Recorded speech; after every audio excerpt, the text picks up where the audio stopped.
Assalamualaikum warahmatullahi wabarakatuh.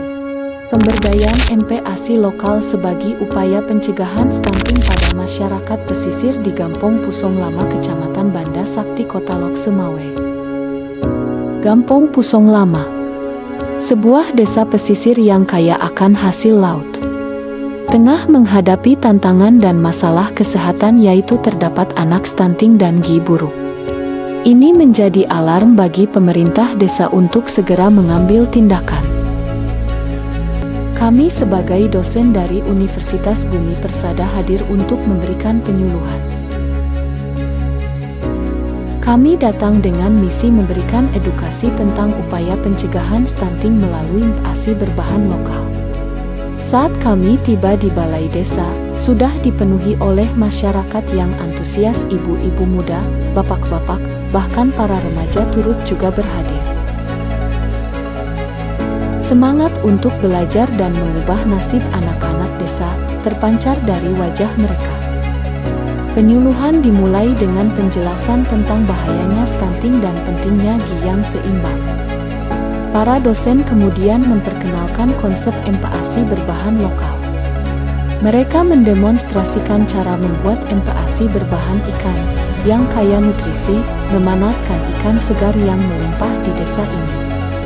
Masyarakat terlihat sangat antusias. Saya biasanya dipanggil dengan Bu Kakak. Izinkan saya dari Universitas Bumi Persada. Tahu nggak ini di mana universitas? Tahu ya Bu, ya di mana tuh? Di Jalan Wakil Tawas Bu. Nah di situ Universitas Bumi Persada. Seperti tadi yang telah dijelaskan, sambutan dari Pak Wakil Rektor kami, bahwasannya kami sebagai dosen harus melakukan 3 tridharma perguruan tinggi, yaitu pengajaran, penelitian, dan pengabdian kepada masyarakat. Nah inilah salah satu bentuk pengabdian kepada masyarakat yang harus kami lakukan di desa dan harus kami lakukan kepada masyarakat. Nah hari ini saya akan sedikit menampilkan video apa? Video tentang pemberdayaan MPASI lokal sebagai upaya pencegahan stunting pada masyarakat di Gampong Pusong Lama. Izin Ibu, di sini saya ada sedikit video. Mungkin ibu-ibu boleh menonton video ini untuk sekilas tahu tentang apa itu MPASI dan bagaimana cara pembuatan MPASI. Nanti ada rekan-rekan saya dari Universitas Bumi Persada akan langsung mempraktekkan bagaimana cara pembuatan dari MPASI. Nah, di sini saya akan menampilkan videonya ya Bu.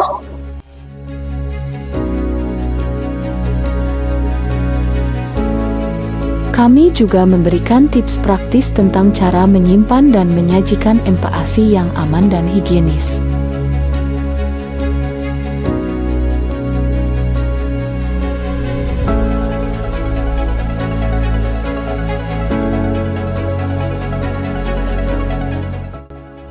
ASI eksklusif. Nah, setelah itu baru 6 bulan berikutnya kita harus memberikan MPASI. Apa itu MPASI? MPASI adalah makanan pendamping ASI. MPASI singkatan dari makanan pendamping air susu ibu yang mengandung gizi seimbang untuk melengkapi nutrisi bayi. Makanan pendamping ASI bukan pengganti, namun pendamping. Artinya air susu itu tetap diberikan, hanya didampingi atau diberikan asupan dari MPASI lagi. Jadi nggak semata-mata udah ada pendamping ASI, air susunya nggak dikasih lagi. Nggak kayak gitu. Jadi MPASI ini adalah pendamping dari ASI. Mereka menekankan pentingnya variasi bahan makanan untuk memenuhi kebutuhan gizi anak. Dikit saja, boleh. Karena kenapa? Karena itu akan melatih cita rasa lidah si anak, gitu. Jadi besok dia akan melihat, belum lagi dia mengenal dengan warnanya. Dia pelan-pelan akan melihat. Dia akan melihat, oh kalau brokoli itu dia warnanya agak hijau.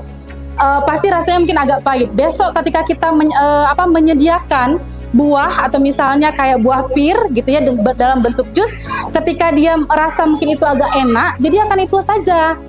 Jadi istilahnya kayak picky eater, anak-anak tuh pilih-pilih makanan Bu. Akhirnya nanti waktu dia sudah agak mulai besar, udah nggak mau makan sayur, udah nggak mau makan buah gitu ya, karena kita sudah mulai mengenalkan hanya satu rasa, misalnya manis semuanya. Jadi anak-anak ya sukanya itu, ya. Oke, kemudian diberikan secara responsif. Nah, kemarin saya juga baru menonton gitu ya. Dokter anak mengajarkan pada seorang ibu gitu ya, bagaimana cara dia mensuap anak gitu ya, cara suap makanan gitu. Kalau kita kan kata dokternya gini, intinya ketika kita mulai memberikan makanan pada anak adalah sabar. Sabar, kita betul-betul kita sabar sekali harus bisa mensuap anak. Mungkin kadang-kadang dalam satu suap itu bisa sampai 10 menit, Bu. Belum lagi 10 suap berapa menit gitu ya. Jadi ini harus ada ketelatenan dan harus kesabaran kita. Bagaimana cara kita menyuap, bagaimana cara kita itu memperkenalkan supaya anak-anak itu dia lebih mandiri, artinya dia boleh pegang sendiri makanannya, ya. Jadi itu juga bisa itu bisa meningkatkan bagaimana si anak itu dia mengenal makanannya, ya. Jadi jangan bolak-balik asik kita suap aja, ya. Mungkin kalau yang bayi-bayi dengan makanan-makanan bubur tuh boleh lah, gitu ya, kita suap. Tapi sebaiknya nanti ketika dia sudah agak besar kita perkenalkan dia untuk bisa makan sendiri, ya. Kemudian aman, ya. Kalau ini Bu kayak peluk-peluk kayak gini, nah gitu ya. Ini boleh kita masukkan makanan-makanan anak-anak kita nih boleh. Tapi biasanya beberapa kayak wadah seperti ini tuh ada tulisan dia boleh dihangatkan. Kan kukusan Bu, kita kan bisa taruh sekalian dengan kukusan gitu ya. Beberapa peluknya ini tuh ada Bu, ada tandanya di bawah ini biasanya ditulis aman. Kayak tulisannya microwave, gitu. Artinya ini boleh, aman ketika kita kukus. Tapi kalau misalnya tidak ada tanda atau tidak ada tulisan gitu, dia tidak aman, tak aman panas, berarti itu jangan digunakan. Kita baiknya pakai yang kayak yang lebih kaca gitu ya, atau keramik boleh gitu ya. Oke, kemudian cara penyimpanannya juga. Kalau memang sudah kalau dibekukan, misalnya kan sudah kita olah, kemudian kita simpan, kita taruh di dalam kulkas. Nah, makanan-makanan itu hanya bertahan, ini mungkin lihat dari ininya juga ya, dari apakah memang itu sudah ada campuran atau tidak. Biasanya itu hanya bertahan kurang lebih 1 bulan. Makanan-makanan itu hanya bertahan di dalam kulkas itu cuma 1 bulan. Belum lagi misalnya kalau di dalam kulkas itu semuanya masuk di situ gitu ya. Ada ikan kita, mungkin ada yang lain-lain di situ. Ketika di freezernya itu cuma bertahan cuma 1 bulan. Kalau memang kulkas khusus misalnya kayak kita perah ASI, kulkas khusus itu boleh sampai 3 bulan tuh bertahan makanannya. Ya, tapi karena memang kadang-kadang kan kita cuma satu punya kulkas, jadi ada freezernya, terus kemudian ada pendinginnya itu taruh di freezer itu paling nggak lama, ya paling sebulan, kadang-kadang 2 minggu tuh misalnya dia biasa akan berkurang cita rasanya ya dari makanan-makanan itu. Nah, ini yang kami sediakan hari ini berdasarkan yang dipaparkan tadi oleh Ibu Arista dan dijelaskan juga oleh Ibu Linur ya. Untuk komposisinya mungkin bisa kita lihat di sini yang sudah disajikan oleh Ibu Fitri ya. Di sini ada ikan ya, ikan tadi yang kita bilang ikan gembung. Kalau ikan gembung ini biasanya kalau di pasar ada 2 versi, ada beberapa versi. Jadi ikan gembung ini ada yang matanya lebih besar, ada yang matanya lebih kecil, kan ada ya di pasar ini ya. Mudah sekali kita dapatkan di pasar kita, apalagi yang di sini dekat pesisir. Jadi murah ya. Jadi memang kita untuk bahan lokal ikan itu sangat mudah kita dapatkan. Kemudian sayur ini sayur kangkung, walaupun tidak segar lagi, tapi inilah kangkung, dan ini juga sangat murah meriah di kita ya. Di pasar manapun kita datang ini mudah sekali kita dapat, kita temui.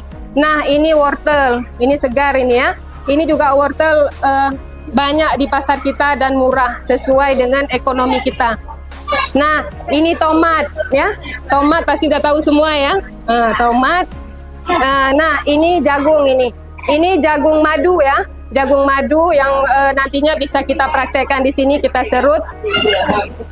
Nah, yang ini tempe. Tempe ini kandungan proteinnya sangat tinggi karena dari kandungan nabati ya. Nabati ini dari tumbuhan. Tumbuhan lah kita bilang ya. Mereka kini memiliki pengetahuan dan keterampilan untuk membuat empek ASI bergi dari bahan lokal. Jadi kan yang tadi yang sudah dijelaskan oleh Bu Fauzia, ini boleh kita suwir atau kita potong-potong sesuai selera ataupun sesuai dengan yang ada di buku. Ini kan kita iris ya Bu ya, iris semua. Kemudian kan ini yang pastinya semua bahan ini kan kita cuci dulu ya Bu ya. Kita cuci dulu, kemudian wortelnya juga kita potong-potong panjang. Kalau kita Ini kasih serut ya. contohnya, Ini udah diserut ini. Ya. Udah diserut. Ya. sebesar korek api ya, boleh juga, atau gimana seleranya ibu-ibu. Kemudian daun kangkungnya juga. Nah, semua ini kita rebus dalam satu wadah Bu. Kita rebus dalam satu wadah, kemudian baru kita saring. Setelah kita saring, barulah kita maunya seperti apa. Misal anak kita kalau masih usianya berapa, 9 bulan atau 7 bulan, masih baru-baru belajar, jadi boleh kita blender. Jadi teksturnya bisa. Nah, ini teksturnya mungkin saya kasih lihat lebih dekat ya. Kalau saya ini mau tunggeng meruah. Ya, ini ya. Ini udah di blender ini. Ya. Ini ibu-ibu di belakang nggak bisa lihat ya, udah di blender, udah cair. Ya. Kalau seandainya anak kita sudah usianya 9 bulan kan, kalau anak 9 bulan tuh nggak mau makan lagi yang cair-cair. Jadi boleh kita giling biasa, giling kasar aja. Yang mana anak kayak biasa kita siapkan makanan di rumah yang memang dia agak sedikit berstur ya. Berstur, ya. Nah, itu sesuai misalnya kayak adik-adik ini kan kalau begitu kan mau, ataupun yang besar-besar yang seperti ini kan udah kadang maunya yang agak nggak usah digiling, boleh juga. Tapi semua kandungan ini diusahakan kita bisa memberikan kepada anak kita untuk mencegah stunting. Jadi kalau tekstur yang udah kita rebus kurang lebih begini Bu, yang udah kita saring. Nah, kayak biasa kita masak di rumah. Jadi semua bahan ini bisa kita siapkan dengan mudah dan bisa kita dapatkan dengan mudah ya Bu Fo ya. Iya. Pasar. Ataupun mungkin kadang kalau daun kangkung ini ada kita tanam di halaman masing-masing. Ikannya Karena ikannya direbus ya Bu ya, cuma rebus ikannya itu di tempat yang berbeda. kukus, nggak rebus. Hah? Dikukus apa direbus? Dikukus atau direbus ya. Tapi kalau seandainya direbus takutnya hancur ya, kalau dikukus jadinya bagus begini Bu ya. Iya. Nah, kalau digoreng kan nanti khawatirnya anak-anaknya nggak suka minyak, yang berminyak atau lain sebagainya. Tapi memang sebaiknya kita kukus supaya kadar gizinya tetap bagus. Iya. Ini belum kasih lihat aja. Ini juga dikukus ya. Nah, tempe juga Bu, ya. Kalau memang mau direbus boleh, dikukus juga boleh. Jadi kadang kan kita maunya simple, jadi 3 ju, kecuali engke karena mungkin hanyi kan. Tapi ini kalau dikukus juga boleh. Sebaiknya memang dikukus karena supaya kadar gizinya itu tetap. Ya. Mereka aktif bertanya dan bahkan berebut untuk mencoba membuat MPASI di bawah Nama saya bimbingan Asmaul dosen. Husna, ibunda dari Angkil Baizan. Ini kategori stunting juga Bu ya. Ya, yang ingin saya tanyakan, ya 3 Bu. Ini yang kedua, ya katanya ini stunting. Ya, yang ingin saya tanyakan, kan kita udah usahakan Bu, kita kasihin makanan-makanan yang Ibu jelaskan tadi, tapi memang anaknya nggak suka Bu. Kan bagaimana caranya kita supaya anak-anak ini bisa suka sama sayuran dan buah-buahan. Ini makannya cuma pakai ikan Bu ya. Yang lain nggak mau ya. Jadi saya termotivasi supaya anak saya itu jangan seperti saya gitu. Jadi anak saya itu awalnya juga nggak suka sayur. Nggak suka, dia kalau udah berbeda tuh nggak suka. Dia cuma suka ikan, nasi, sama ayam. Jadi bagaimana saya coba dia biar mau makan sayur. Jadi sayurnya itu saya rebus, saya sembunyiin di dalam nasi. Nasinya itu saya buat lala. Saya bentuin gempal-gempal.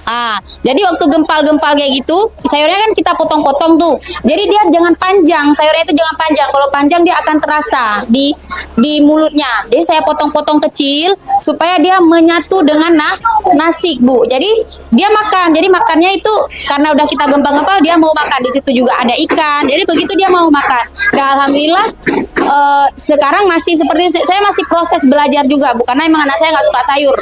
Jadi saya begitu cara saya mensiasati supaya si anak tetap ada sayurnya, terus kalsiumnya juga ada, proteinnya dan lain sebagainya.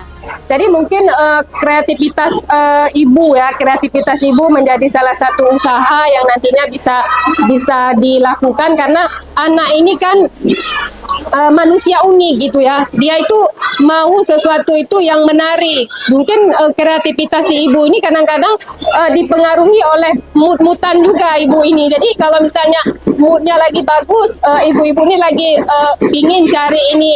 Apalagi sekarang udah zaman digitalisasi, ibu bisa cari referensi di TikTok, bisa cari di Instagram. Ibu punya Instagram? Punya, banyak di situ Bu, bisa cari yang organik ya, organik, bagusnya yang organik gitu, jangan banyak dikombinasi dengan pengawet ya. Jadi mungkin ibu perlu tambahan referensi saja untuk kreativitas tadi. Mungkin bisa tester ya, tapi usahakan jangan rasanya tajam sekali. Nanti anak itu dia kalau udah dikenalin langsung misalnya manis sekali gitu, kok enggak asin, misalnya asinnya dapat sekali, itu mungkin dihindari saja Bu. Tapi ini yang saya sampaikan ini tidak instan Bu, tidak begitu kita praktekkan langsung jadi, langsung anak mau. Misalnya kan ibu bilang, apa juga kemarin waktu ikut penyuluhan, Bu Fauziah bilang, saya kurang referensi, kemudian udah cari referensi, rupanya anak juga nggak mau kan. Ini butuh waktu gitu, bukan begitu kita kasih, karena perlu usaha ya. Tekad untuk menurunkan stunting dan gizi buruk serta mencegah kasus baru menjadi motivasi bersama seluruh warga desa. Dengan semangat gotong royong dan ilmu baru yang didapat, masyarakat Gampong Pusong Lama sangat optimis dapat menurunkan angka stunting secara signifikan dalam waktu dekat. Masyarakat belajar, berbagi, dan bersama-sama membangun generasi sehat bebas stunting.